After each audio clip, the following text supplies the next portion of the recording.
what I think is going to happen now with this becoming a top of the ballot ticket or top of the ballot issue with Donald Trump and Joe Biden, only more money is going to come in.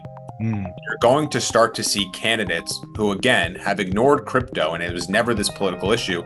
They're going to be forced down ballot. They're going to be forced to have a position on this. If Donald Trump is coming out and talking about crypto every day, if you're a Republican running for office, whether you're running for local school board or you're running for the US Senate, you should expect a question on crypto because your party leader is now talking about it.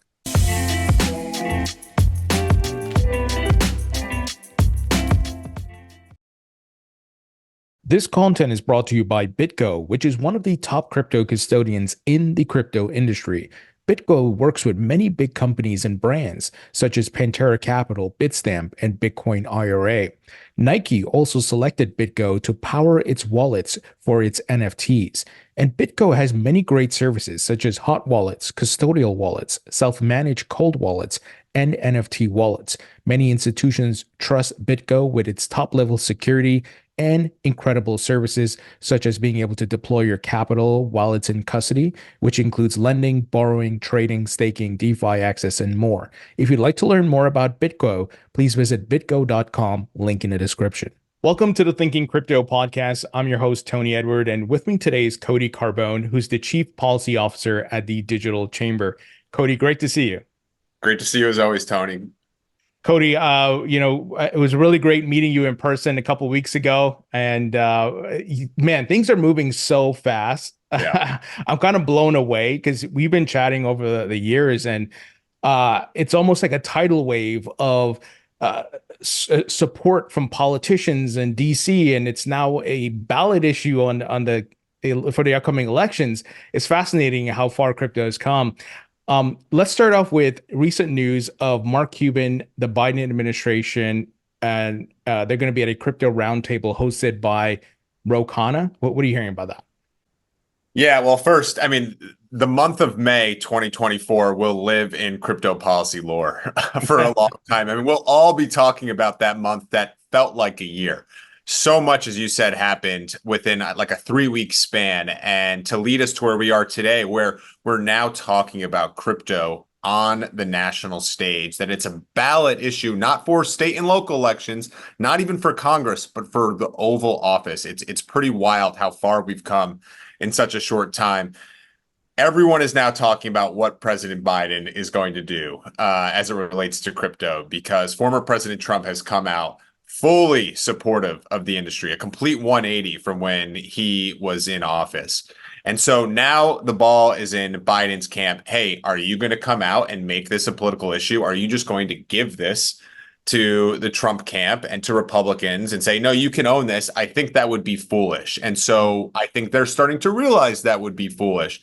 And so we're hearing more and more rumors about how the Biden campaign and the administration today are reaching out to the crypto industry, and it's culminating in this roundtable that is going to be hosted by Congressman Khanna, who represents Silicon Valley down up in Northern California. We're hearing Mark Cuban will be there. I think everyone is still trying to figure out what this will look like, who is going to be present from the administration, who's going to be present from Congress. Are there going to be private sector industry representatives there? No one really knows yet. We know Mark Cuban will be there. We don't know if anyone from the likes of the exchanges like Coinbase or Binance or Kraken will be there, or the layer ones. We're hearing this will be sometime in July. And so this email was leaked from Congressman Khanna saying, hey, we're going to do this. And now everyone is scrambling to figure out, okay, what's this going to look like? And how do I get there? And who's going to be there from the administration? The title of the roundtable, I believe, was, how do we lead on digital assets and preserve the U.S. leadership on digital assets, which I'm really optimistic about. I think a lot of people have thought the Biden administration is like, we don't want to lead. We want to defer leadership to other jurisdictions. We want this tech out of our country. That's how they've been acting for the last 4 years they've been in office. This is showing a shift. So, Cody, here's the thing, and it's an interesting dichotomy because on one hand, people are so used to Democrats hate crypto, and that's because of Elizabeth Warren Yep. having the anti-crypto army, the loudest voice in the room.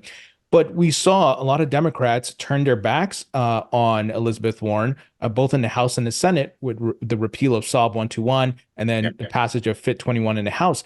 So, are you seeing the same thing? That they're kind of getting away from Elizabeth Warren on this issue?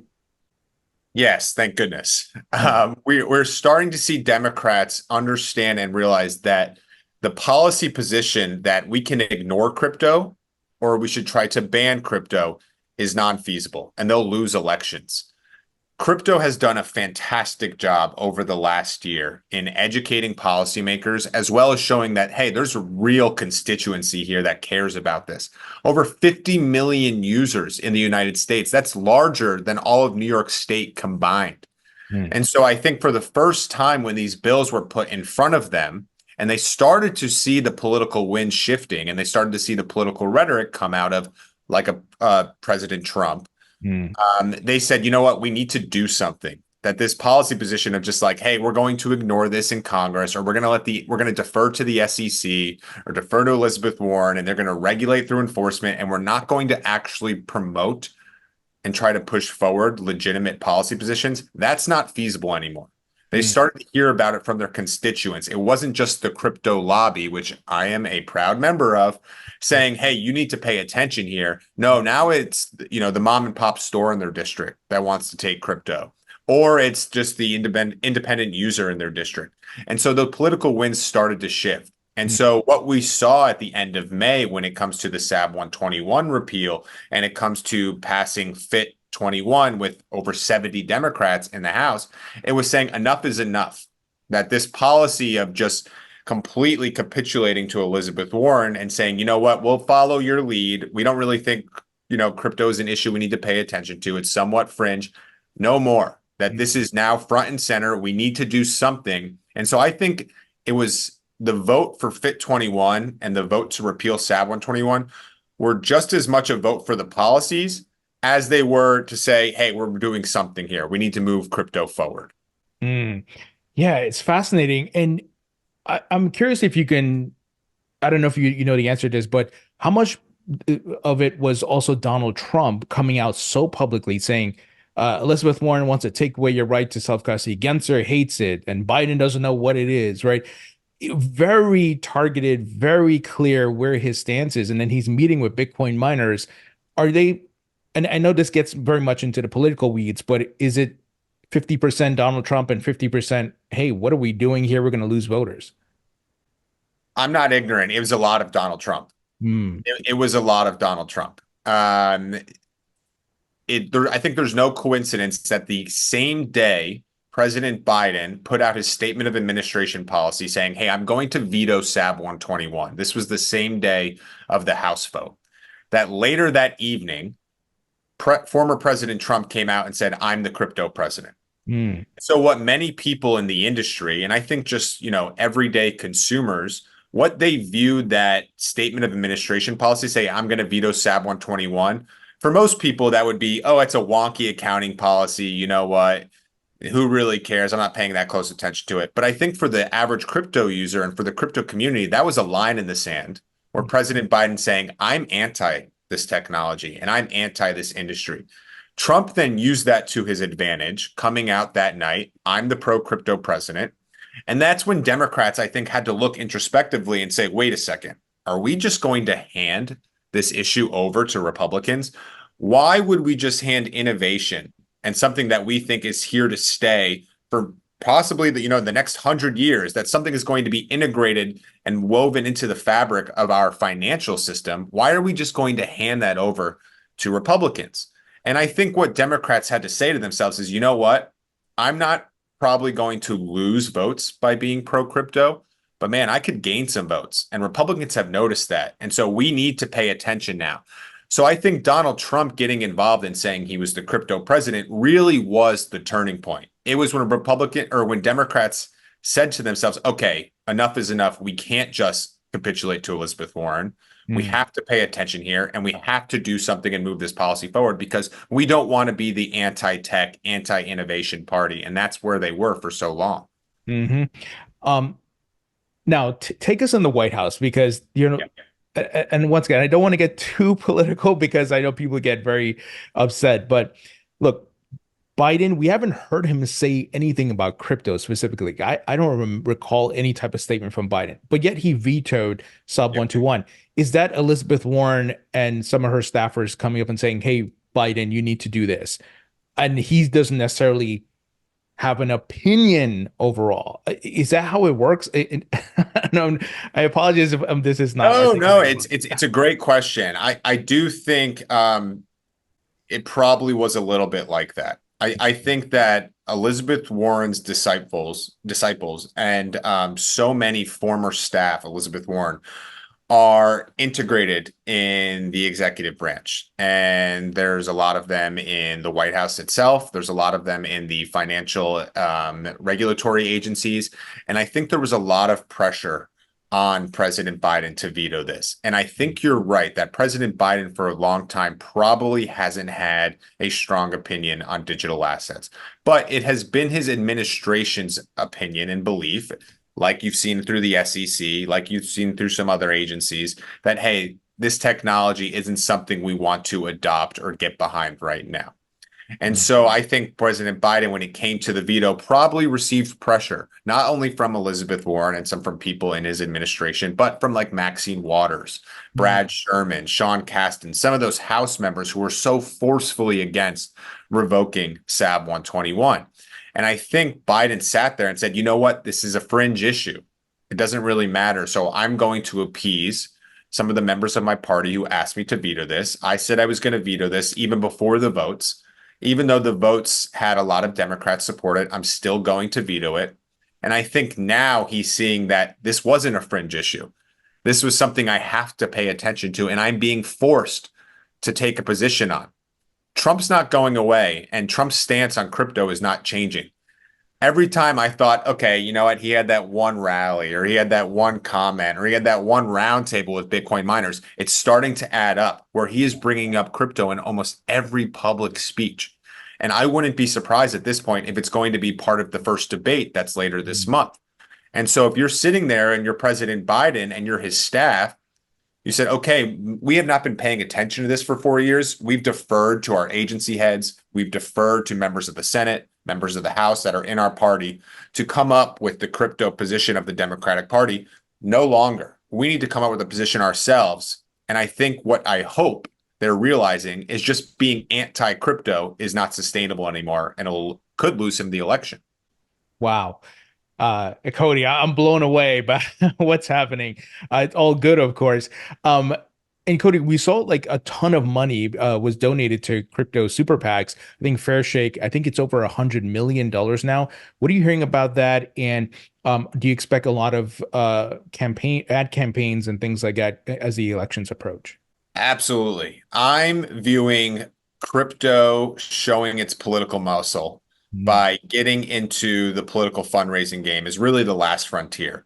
I think we've done a really nice job in building a organized advocacy coalition through the digital chamber, through other organizations, through crypto companies themselves, hiring government affairs representatives and having a presence in DC and at the state governments.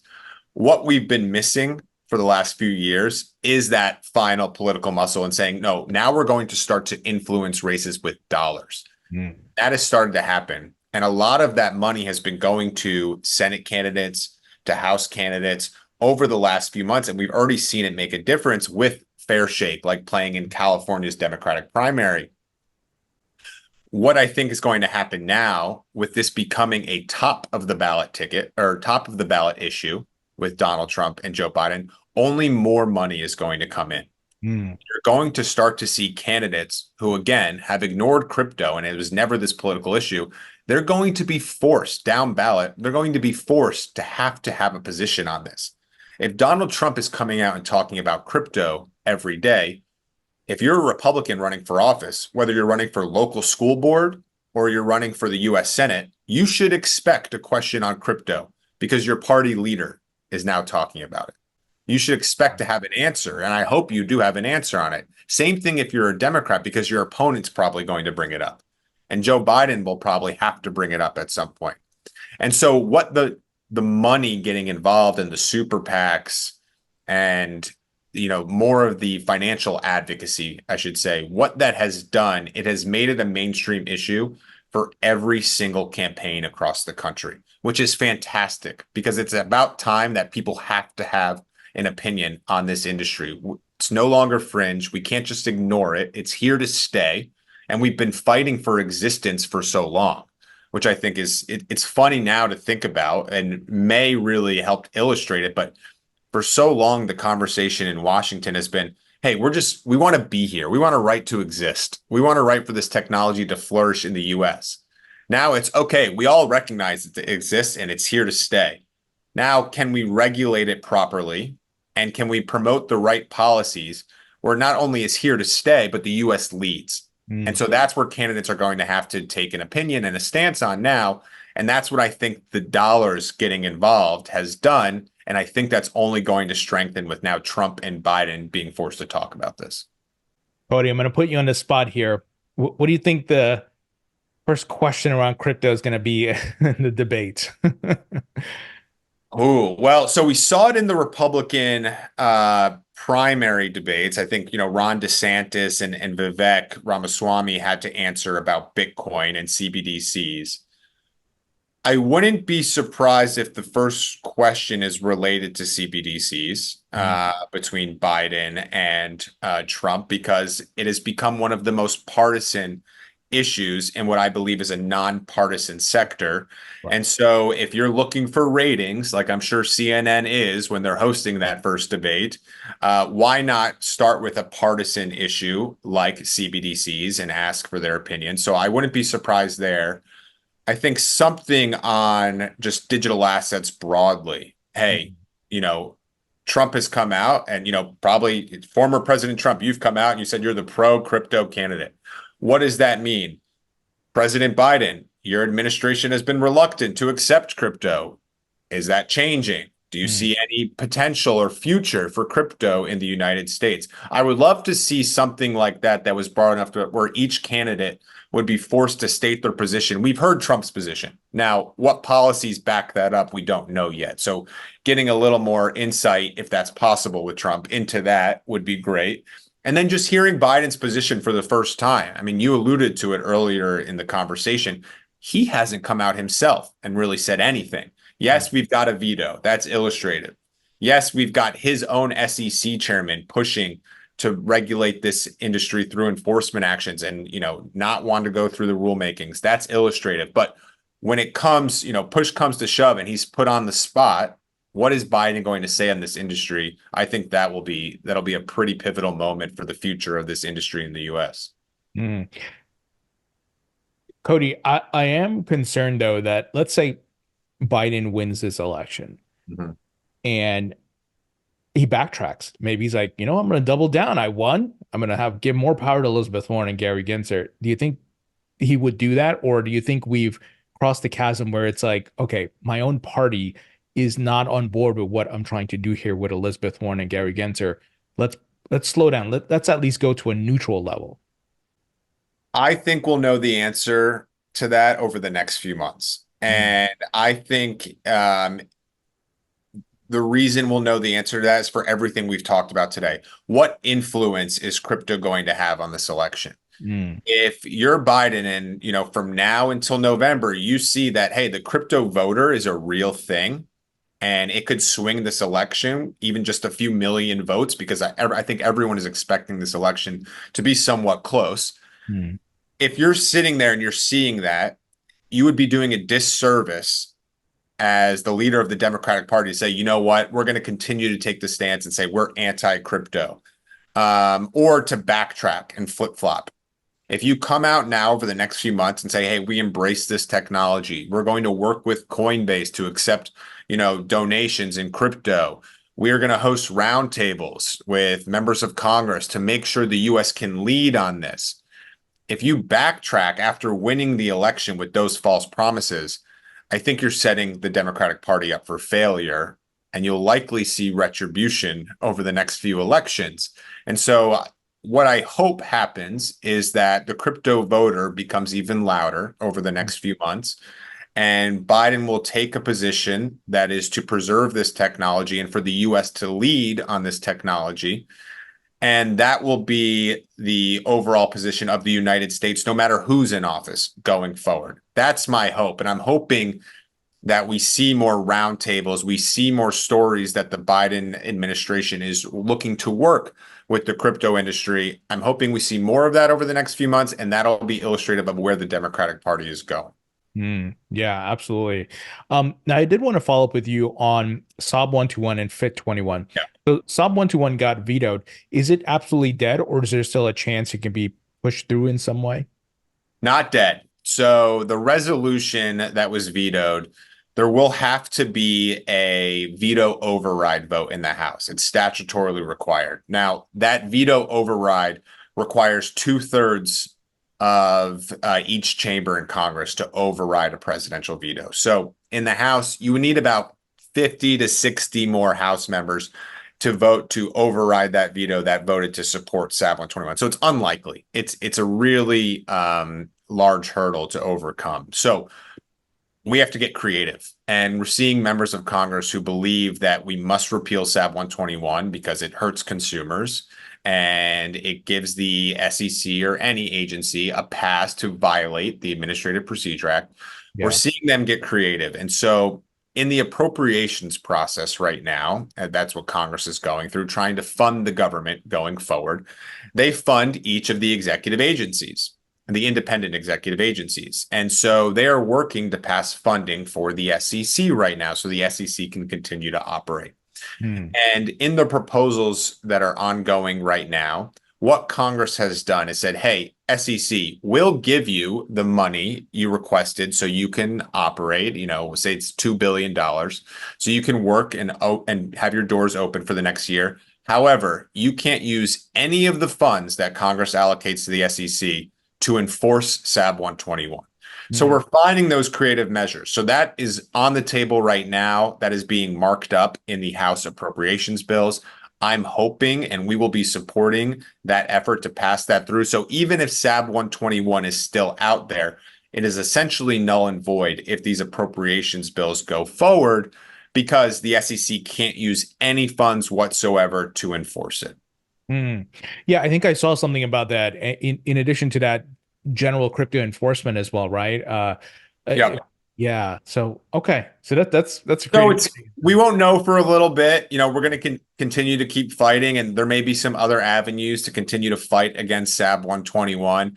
Right now, it is status quo. Again, there will be that House override veto vote eventually, but that's going to be a really tough hill to climb. So Congress is finding other ways to see if they can nullify this. Now, FIT21, that of course passed the House. Any updates on when that may go to the Senate and if it's merged with the Lummis-Gillibrand bill? Yeah, I think every Senate staffer is asking themselves the same thing right now, and every industry rep is asking themselves the same thing: is what is the path forward here for FIT21? I think what some Senate leaders are doing right now is they're taking a look at FIT21 and they're trying to figure out where they can improve it or amend it. They want to make sure that the best possible bill moves forward. And so I think there's finally acceptance from that vote that says, hey, we need market structure legislation. Democrats and Republicans are on board now. We finally get that. Now, can we make sure we put the best product forward? And so I think Senate staffers are looking right now in the Senate Banking Committee and the Senate Ag Committee, which has oversight over the CFTC. Can we follow in the footsteps, take the good work that the House has done and improve it, working with industry as well? So that is ongoing. If I was a betting man, and I am, I think it's unlikely a bill moves forward this Congress. I think there's just not enough legislative days left where we have a Senate product that's out there. It gets voted on the Senate, and then has to go back to the House because they changed the House product.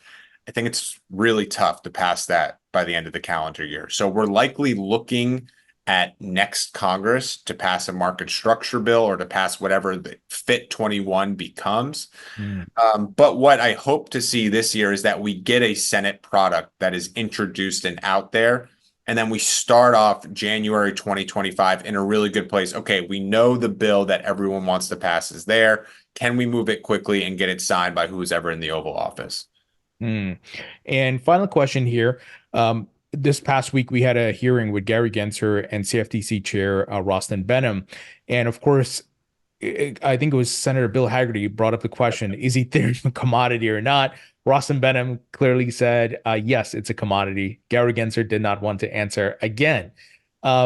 Shocker. Yeah. So and I'm curious because people want to know, why are these questions being asked again? There seems to be and no type of enforcement taken against the SEC, but I think you alluded to it earlier. It goes back to budget. These are maybe examples that will be brought up to say, what is the SEC doing?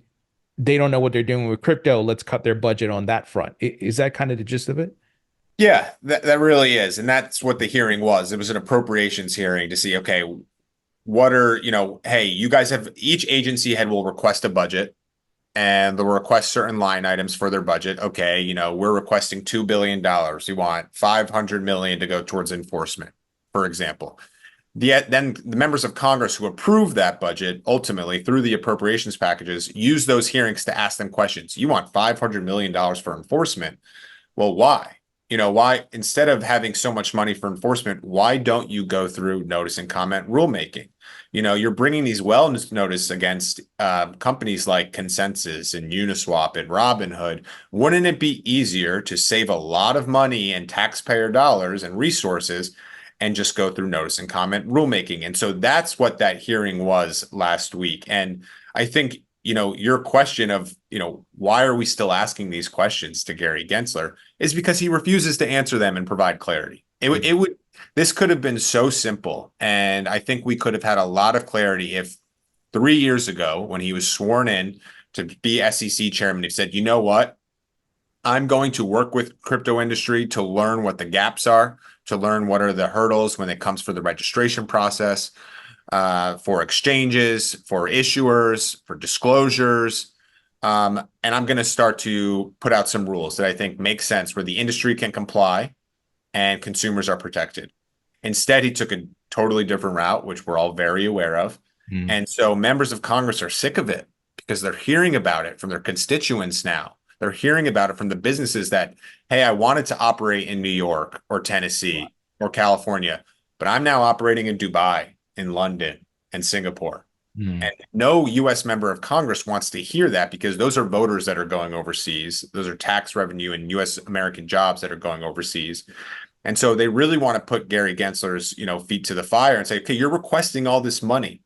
You're requesting more money for your enforcement budget, but you haven't been doing that well in court. And couldn't that money be spent elsewhere on research and development and rulemakings? And so I think those hearings are critically important. And I'm really hopeful that whenever the House or the congressional appropriations process is done, that a lot of these policy riders we talked about and how the funds can be used are put in there so the SEC can't continue to abuse the funds to just go after crypto blindly without any path forward for regulatory clarity. Good stuff, man. I really appreciate your insights. And please, probably over for the remainder of the year, you'll probably have to, clear some time in your calendar for me because it's going to be a lot. Anytime. I love talking to you, Tony. Anytime you want to talk politics, policy, I'm your guy. Awesome, man. Thank you. Thanks.